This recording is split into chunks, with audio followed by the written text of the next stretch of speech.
Hardware Objectives. اس lesson کو کرنے کے بعد آپ جان جائیں گے کہ کمپیوٹر ہارڈ ویئر کیا ہے، اس کے کون کون سے کمپوننٹس ہیں اور ان کمپوننٹس کے فنکشنز کیا ہیں۔ ہارڈ ویئر آپ پہلے لیسن یعنی کمپیوٹر بیسکس میں جان چکے ہیں کہ کمپیوٹر ہارڈ ویئر کیا ہے۔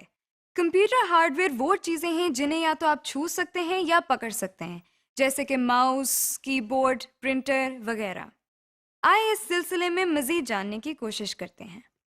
اب آپ جو اسکرین پر دیکھ رہے ہیں، جو کہ ایک ڈبے کی مانند نظر آ رہا ہے، اصل میں بڑی مفید چیز ہے۔ اسے سسٹم یونٹ کہتے ہیں۔ سسٹم یونٹ میں کمپیوٹر کا ہر وہ حصہ لگا ہوتا ہے جو اس کو چلاتا ہے، اس کے مختلف حصوں کو کنٹرول کرتا ہے اور کمپیوٹر استعمال کرنے والوں کو مختلف فیسلٹیز یا سہولیات فراہم کرتا ہے۔ اس کو کمپیوٹر کی کیسنگ یا کورنگ بھی کہتے ہیں۔ اسے کیسنگ اس لیے کہا جاتا ہے کیونکہ یہ کمپیوٹر کے اندرونی حصوں کو ڈھانپ کر رکھتا ہے اور انہیں ہر قسم کے بیرونی دباؤ سے بچاتا ہے۔ آئیے ہم سسٹم یونٹ کو کچھ تفصیل سے دیکھتے ہیں۔ یہ ایک عام سسٹم یونٹ ہے جو کسی بھی سطح پر آسانی سے کھڑا کیا جا سکتا ہے۔ ایسے سسٹم یونٹ کی کیسنگ کو ٹاور کیسنگ کہتے ہیں۔ ہو سکتا ہے کہ آپ کے کمپیوٹر کی کیسنگ اس سے مختلف ہو اور اس میں لگی ہوئی چیزوں کی جگہ بھی مختلف ہو۔ سسٹم یونٹ کی سامنے والی سائڈ پر آپ کو یہ کچھ پورٹس، لائٹس اور بٹنز نظر آ رہے ہیں۔ سسٹم یونٹ پر لگے مختلف بٹنز میں سے یہ بٹن پاور بٹن کہلاتا ہے۔ اس بٹن کی مدد سے کمپیوٹر کو آن یا آف کیا جاتا ہے۔ اس کو آن کرنے کے لیے اس بٹن کو انگلی سے دباتے ہیں۔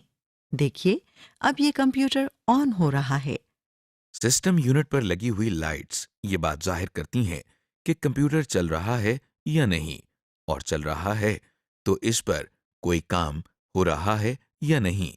یہ ایک ڈی وی ڈی ڈرائیو ہے۔ ڈی وی ڈی روم سسٹم یونٹ کے اس حصے میں ڈال کر استعمال کی جاتی ہے۔ ڈی وی ڈی روم کے بارے میں آپ پہلے ہی جان چکے ہیں۔ اس کے نیچے لگے ہوئے چھوٹے سے بٹن کو دبانے سے اس ڈرائیو کا ٹرے باہر آ جاتا ہے۔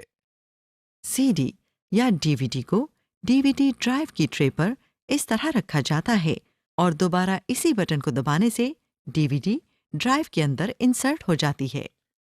ڈی وی ڈی کو ڈرائیو سے باہر نکالنے کے لیے بھی یہی بٹن دبایا جاتا ہے۔ اس کو دبانے سے ٹرے باہر آ جاتا ہے اور ہم ڈی وی ڈی اٹھا کر بٹن دوبارہ دبا دیتے ہیں، جیسا کہ آپ دیکھ رہے ہیں۔ یو ایس بی ڈسک یا فلیش ڈسک بھی آپ کے لیے کوئی نئی چیز نہیں ہے۔ اسے بھی استعمال کے لیے سسٹم یونٹ کے مختص حصوں میں لگایا جاتا ہے، جسے یو ایس بی پورٹ کہتے ہیں۔ اس وقت آپ سسٹم یونٹ کی بیرونی سائڈ پچھلی طرف سے دیکھ رہے ہیں۔ جس طرح ٹی وی اور دیگر بجلی سے چلنے والی اشیاء کو بجلی کے ساکٹس میں لگایا جاتا ہے، کمپیوٹر کو چلانے کے لیے بھی بجلی کی ضرورت ہوتی ہے۔ لہٰذا سب سے پہلا ساکٹ جو آپ اس وقت دیکھ رہے ہیں وہ کمپیوٹر کو بجلی فراہم کرنے کے لیے ہی استعمال ہوتا ہے۔ اس کو پاور کنیکٹر کہتے ہیں۔ وہ تار یا کیبل جس کے ذریعے کمپیوٹر کو بجلی فراہم کی جاتی ہے، اس کو پاور کیبل کہتے ہیں۔ اس کیبل کا پلگ بجلی کے سوئچ بورڈ میں لگاتے ہیں۔ اس کیبل کا دوسرا سرا کمپیوٹر میں اس طرح لگتا ہے۔ جس طرح سسٹم یونٹ کو چلانے کے لیے بجلی کی ضرورت ہوتی ہے، اسی طرح مانیٹر کو چلانے کے لیے بھی بجلی کی ضرورت ہوتی ہے۔ اس کے لیے بھی پاور کیبل استعمال کی جاتی ہے۔ اب آپ جو پورٹ دیکھ رہے ہیں اسے یو ایس بی پورٹ کہتے ہیں، یعنی یونیورسل سیریل بس۔ بہت سی ان پٹ آؤٹ پٹ ڈیوائسز مثلا web came, scanner, printer, mouse, کی بورڈ کو سسٹم یونٹ سے کنیکٹ کرنے کے لیے استعمال کی جاتی ہے۔ کچھ کمپیوٹرز میں یہ کمپیوٹر کی اگلی اور پچھلی دونوں سائڈز پر ہوتی ہیں۔ یہ دیکھیے، اس کو اس طرح سے کنیکٹ کیا جاتا ہے۔ کمپیوٹرز میں ماؤس اور کی بورڈ کی پن اس طرح کی بھی ہوتی ہے۔ کچھ کی بورڈ یا ماؤس کو سسٹم سے کنیکٹ کرنے کے لیے یہ پورٹس استعمال کرتے ہیں۔ ماؤس کی پن کو اس میں لگانے سے کمپیوٹر ماؤس کے ساتھ کنیکٹ ہو جاتا ہے۔ اسے اس طرح لگاتے ہیں۔ یہ پورٹ جو آپ دیکھ رہے ہیں اس کو سیریل پورٹ کہتے ہیں. اسے غور سے دیکھیں تو اس میں آپ کو 9 پنز نظر آئیں گی. یہاں پر بھی اسکینر اور ماؤس وغیرہ لگائے جاتے ہیں. یہ پورٹ پیرلل پورٹ کہلاتی ہے. اس میں 25 ہولز ہوتے ہیں. اس پورٹ میں کچھ طرح کے پرنٹر لگائے جاتے ہیں. اسکرین پر نظر آنے والے ان پورٹس سے آپ ضرور واقف ہوں گے. یہ وہی پورٹس ہیں جو آپ کیسٹ پلیئر یا ریڈیو پر دیکھتے ہیں. بعض دفعہ یہ کمپیوٹرز کی اگلی سائٹ میں بھی دی گئی ہوتی ہیں. ان کو پن ساکٹس کہا جاتا ہے اور کیسٹ پلیئر کی طرح کمپیوٹر میں بھی یہ سپیکرز یا مائکرو فونز لگانے کے لیے استعمال ہوتی ہیں. بعض سپیکر USB پورٹ کے ذریعے بھی سسٹم کے ساتھ کنیکٹ کیے جاتے ہیں. اس وقت آپ جو پورٹ دیکھ رہے ہیں یہ بھی ایک پیرالل پورٹ ہے. اس میں مانیٹر کی وائر کنیکٹ کی جاتی ہے. ہم نے اب تک سسٹم یونٹ کے بیرونی حصے کے متعلق سیکھا ہے. چلیے اس کے کچھ ایکسرسائز کر لیں. Hard where exercise 1. اس وقت آپ کو سسٹم یونٹ کی اگلی سائٹ نظر آ رہی ہے. آپ کو ہدایات کے مطابق اس سائٹ کے مختلف پارٹس کی نشاندہی کرنی ہے. نشاندہی کرنے کے لیے اپنے ماؤس کو اس جگہ لے جا کر کلک کریں. کمپیوٹر کو آن کرنے کے لیے جو بٹن استعمال ہوتا ہے اس کی نشاندہی کریں. DVD روم کہاں انسرٹ کی جاتی ہے؟ اسپیکر کو سسٹم کے ساتھ کنیکٹ کرنے کے لیے پورٹ کی نشاندہی کریں. فلیش ڈرائیو کہاں لگائی جاتی ہے؟ شاباش!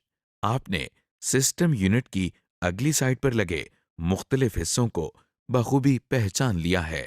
Hard where exercise 2. اب ہم ہارڈ ویئر کی دوسری ایکسرسائز کرتے ہیں. اب آپ اسکرین پر سسٹم یونٹ کی پچھلی سائٹ دیکھ رہے ہیں. اس کے ساتھ ہی آپ کو کچھ کنیکٹر نظر آ رہے ہیں. آپ نے ہدایات کے مطابق ان کنیکٹرز کو ڈریگ کر کے ان کی درست پورٹس میں لگانا ہے. سب سے پہلے آپ مانیٹر کے کنیکٹر کو سسٹم یونٹ میں لگی مانیٹر کی پورٹ میں لگائیں. اب آپ ماؤس کی پن کو سسٹم یونٹ میں اس کی مقررہ جگہ پر لگائیں. اب آپ کی بورڈ کی پن کو بھی سسٹم یونٹ کے ساتھ اٹیچ کر لیں. تو چلیں پھر پرنٹر کو سسٹم یونٹ میں اس کی مقررہ جگہ پر لگائیں. جی جناب، امید ہے آپ نے سسٹم یونٹ کی پورٹس اور کنیکٹرز کو پہچان لیا ہوگا. ابھی تک آپ نے سسٹم یونٹ کے بیرونی حصے کو جانا ہے. آئیے اب ہم اس کے اندرونی حصے کو بھی دیکھتے ہیں. سسٹم یونٹ کے اندر جہاں ہارڈ ڈرائیو اور DVD روم لگائی جاتی ہے اس حصے کو ڈرائیو بے کہتے ہیں. اگر آپ سسٹم یونٹ کے آخری حصے میں دیکھیں تو آپ کو ایک چھوٹا سا ڈبہ نظر آئے گا. اس ڈبے کو پاور سپلائی کہتے ہیں کیونکہ اس کے ذریعے کمپیوٹر کے تمام حصوں کو بجلی فراہم کی جاتی ہے. آپ دیکھ رہے ہیں کہ پاور سپلائی سے نکل کر کچھ تاریں ایک بڑے سے بورڈ کی طرف جا رہی ہیں. یہ تاریں کمپیوٹر کے مختلف حصوں کو بجلی فراہم کرتی ہیں. ہر ڈیوائس کے ساتھ کچھ تاریں لگی ہوتی ہیں. یہ تاریں سسٹم یونٹ میں لگے ہوئے ایک بڑے سے بورڈ میں جا کر لگتی ہیں. اس بورڈ کو مدر بورڈ کہتے ہیں. اسے مدر بورڈ اس لیے کہا جاتا ہے کیونکہ یہ کمپیوٹر کے مختلف حصوں کے درمیان تعلق قائم رکھنے کا کام کرتا ہے. مدر بورڈ پر موجود ان مقامات کو سلاٹس کہا جاتا ہے. مدر بورڈ میں ہی آپ کو چھوٹے چھوٹے بورڈز نظر آ رہے ہیں. ان بورڈز کو انٹرفیس کارڈز کا نام دیا جاتا ہے. ان کو مدر بورڈ کے سلاٹس میں لگایا جاتا ہے اور ضرورت نہ ہونے پر نکالا بھی جا سکتا ہے. کمپیوٹر میں سسٹم یونٹ کے باہر جو ڈیوائسز لگتی ہیں ان سے کام لینے یا کمیونیکیٹ کرنے کے لیے یہ انٹرفیس کارڈز ہی استعمال ہوتے ہیں. مثلاً آپ جانتے ہیں کہ ہم آواز سننے کے لیے اسپیکرز کا استعمال کرتے ہیں. سسٹم یونٹ کے اندر جو کارڈ اسپیکر کے ساتھ کمیونیکیٹ کرنے کے لیے استعمال ہوتا ہے اسے ساؤنڈ کارڈ کہتے ہیں. اسی طرح جب ہم ایک سے زیادہ کمپیوٹر کو آپس میں کنیکٹ کرتے ہیں تو ہم کہتے ہیں کہ یہ نیٹ ورک بن گیا ہے. ایک کمپیوٹر کو دوسرے کمپیوٹر سے کمیونیکیٹ کرنے کے لیے جس انٹرفیس کارڈ کی ضرورت ہوتی ہے اسے نیٹ ورک کارڈ کہتے ہیں. اب آپ مدر بورڈ پر لگی جس ڈیوائس کو دیکھ رہے ہیں وہ پروسیسر کہلاتی ہے. اسے کمپیوٹر کا دماغ کہتے ہیں. جس طرح انسان کا دماغ اس کے تمام افعال کو کنٹرول کرتا ہے